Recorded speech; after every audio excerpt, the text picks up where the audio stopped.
Hello, പുതിയൊരു വീഡിയോയിലേക്ക് ഏവർക്കും സ്വാഗതം. ഞാൻ ഇന്നിവിടെ ഉണ്ടാക്കുന്നത് കൊഞ്ച് റോസ്റ്റ്. ഞാനൊരു 1/2 കിലോ കൊഞ്ച് വാങ്ങിച്ചിട്ട് അതിൻ്റെ തോടെല്ലാം പൊളിച്ച് അതിനകത്തെ കറുത്ത ഒരു നൂല് പോലുണ്ട്, അതൊക്കെ എടുത്ത് കളഞ്ഞ് വൃത്തിയാക്കി കഴുകി വെച്ചിരിക്കുന്നതാണ്. ഞാൻ കുറച്ച് ചെറിയ ഉള്ളി പൊളിച്ച് കഴുകിയതും ഒരു 2 ചെറിയ സവാളയും കൂടെയാണ് എടുത്തേക്കുന്നത്. കൊച്ചുള്ളിയാണ് ഇതിന് നല്ലതെങ്കിലും അത് കൂടെ ഞാൻ ചേർത്തേക്കുന്നത്. പിന്നെ ഒരു തക്കാളി അടിച്ചതും മിക്സി വെച്ചിട്ട് അടിച്ചെടുത്തിട്ടുണ്ട്.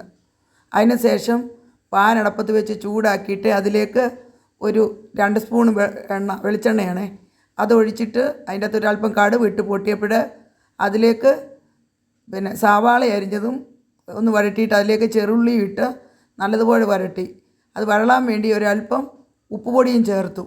അതിലേക്ക് ചതച്ച് വെച്ച വെളുത്തുള്ളിയും ഇഞ്ചിയും പേസ്റ്റാക്കി വെച്ചത് രണ്ടും കൂടെ അതിലേക്ക് ചേർത്ത് അത് ഇളക്കി അതിന് ശേഷം അതിലേക്ക് അരച്ച് വെച്ചിരുന്ന തക്കാളിയും കൂടെ ചേർത്ത് അതും ഒന്ന് വഴറ്റി പച്ചമണം മാറാൻ വേണ്ടി വഴറ്റിയിട്ട് അതിലേക്ക് ഒരു ചെറിയ സ്പൂണിന് ഒരു 1.5 സ്പൂണ് മുളക് പൊടി, അത് കാശ്മീരി ചില്ലിയാണ്, അതും അതിലേക്ക് ചേർത്തു. അതിന് ശേഷം അല്പം മഞ്ഞൾപ്പൊടി, അല്പം ഉപ്പുപൊടി, അല്പം കരിയാപ്പില, നമ്മുടെ നാടൻ കരിയാപ്പിലയാണ്, കുരുമുളകിൻ്റെ പൊടിയും ചേർത്തായിരുന്നു.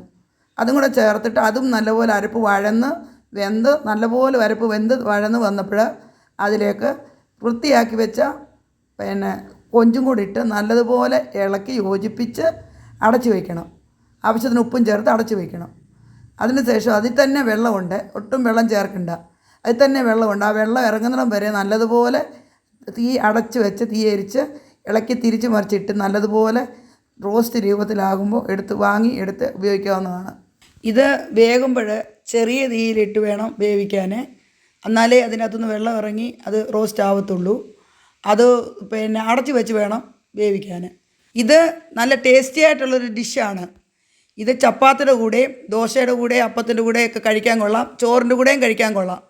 എല്ലാവരും ഒന്ന് ട്രൈ ചെയ്ത് നോക്കണേ. ഈ വീഡിയോ ഇഷ്ടമായാൽ ഷെയർ ചെയ്യാനും സബ്സ്ക്രൈബ് ചെയ്യാനും ലൈക്ക് ചെയ്യാനും മറക്കരുത്.